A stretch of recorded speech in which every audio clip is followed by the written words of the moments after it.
You listen to me.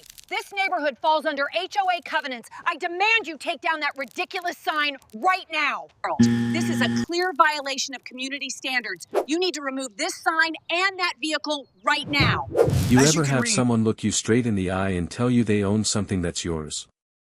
Yeah, that's what happened to me when I moved into Maple Ridge, a pretty little suburban community that looks peaceful on the outside, until you meet the HOA. I thought I was buying my dream home, a quiet place to retire, tend a garden, and drink coffee on the porch. What I didn't know was that I was stepping straight into a war zone run by power-hungry people with clipboards and zero common sense. And when they came after me, they didn't realize I held the deed to something that would end their entire operation. I moved into Maple Ridge about a year ago. After 40 years of city work, I wanted peace, a house with space, trees, and maybe a workshop in the back. The realtor was up front. It's technically next to an HOA, but your property's not included. The boundary line stops right before your lot. Perfect, I thought. I get the beauty of the neighborhood without the drama. Or so I thought. The first week was great, birds chirping, fresh paint on the porch, and my old pickup parked proudly in the driveway. Then came her. Karen Whitmore, HOA president, suburban royalty, and full-time menace. She walked up the first morning I was trimming hedges, clipboard in hand, sunglasses like she was inspecting a military base. "Good morning," I said politely. She replied, squinting. "You're the new owner, right? I just wanted to remind you that vehicles like that," she pointed at my old Ford, "aren't permitted in front of homes here. They need to be garage kept." I smiled. "That's fine, because I'm not in the HOA." Her head tilted like a confused parrot. "What do you mean?" I said slowly, "My property isn't part of Maple Ridge HOA. My deed says so." She frowned. "That can't be right. Everyone on this street is part of the HOA. Not me." She pursed her lips.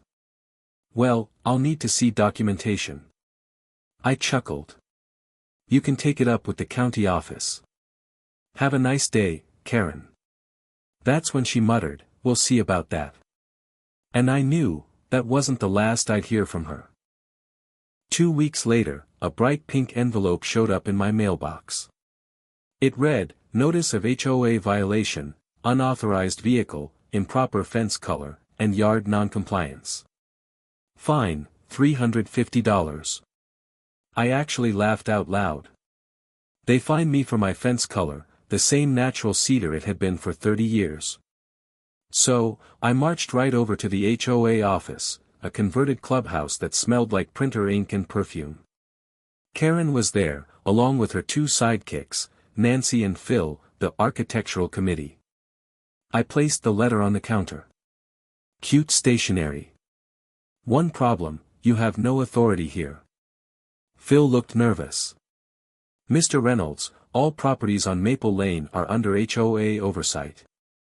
I slid a folded map from my folder. "Here's the county plat map. My lot stops before your boundary. Legally, you have zero jurisdiction." Karen snatched it up, scanning the paper like it was fake. "This can't be right. We've always maintained this whole street." I smiled. "Then you've been maintaining my property. Thanks for the free service." She glared. "You'll regret this." That phrase. I'd hear it more than once. Next week, I woke up to a tow truck backing into my driveway. I ran outside. "What the heck are you doing?" The driver pointed to a clipboard. "Got a removal order from Maple Ridge HOA for an unregistered vehicle." "That's my truck, and this isn't their property." Karen came strutting down the sidewalk, holding her phone like she was directing traffic. "Remove it. Non-compliance has consequences." I stepped between her and the truck. "Touch it, and you'll be trespassing." The driver hesitated. "Ma'am, this is private property." Karen barked, "Everything past the sidewalk is HOA governed." I pulled out my phone. Then you won't mind if I call the county sheriff to clarify. 5 minutes later, she was gone. But she'd just made her biggest mistake yet. Because that night, I called my attorney, Mark Ellis, who specialized in real estate law. When I told him what happened, he whistled. They're operating outside their boundary. That's a massive liability. Let me dig around. A few days later, Mark called back. Dave, you're gonna love this. The HOA's entire road, Maple Lane, technically sits on land leased from the county, which your property connects through an easement. That means, with the right purchase, you could own that street. I blinked. You're serious? Oh, very. The county's been looking to offload maintenance rights for years. That's when I knew, I had my move. It took 2 weeks of paperwork, but I did it. For the grand price of $18,000, I bought the maintenance rights and access easement to Maple Lane, the street the HOA claimed as their property. I didn't tell them. Not yet. I waited until they sent me one more fine. This one said, "Final notice, HOA board will file legal action for non-payment." Perfect timing. The next HOA meeting was open to members and concerned residents. So, I walked in, calm, collected, holding a manila folder. Karen saw me and frowned. "Mr. Reynolds, this is a private meeting." I smiled. "Oh, I know.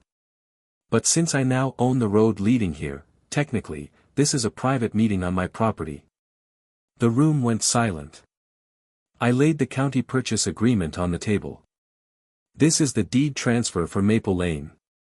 As of last week, the county approved my ownership of the maintenance easement and roadway rights. Which means every HOA fine, every letter delivered, and every car you parked on that street was done on my land. Karen's jaw dropped. Phil stammered, that can't be legal." "It's very legal," I said. "And since the HOA has been using my property for community access without permission, you owe me 6 months of back maintenance fees, at $200 per household." A murmur spread through the crowd. Residents began whispering, glaring at the board. Karen's face turned red. "You can't do this." "Oh, I can. And if you'd like to discuss it further, I'll see you in county court." Within a month, the HOA board was in chaos. Homeowners revolted. Many refused to pay dues until the situation was resolved. The county verified everything. I owned the access road, and the HOA had no legal grounds to enforce anything on my property or theirs without my consent. When the board tried to fight it, their own lawyer quit. By summer, the entire HOA was dissolved. The community voted to disband rather than pay back maintenance fees and risk lawsuits. And as poetic justice would have it, I leased the road back to the neighborhood as a community easement for $1 a year, under one condition. Karen could never serve on any neighborhood committee again.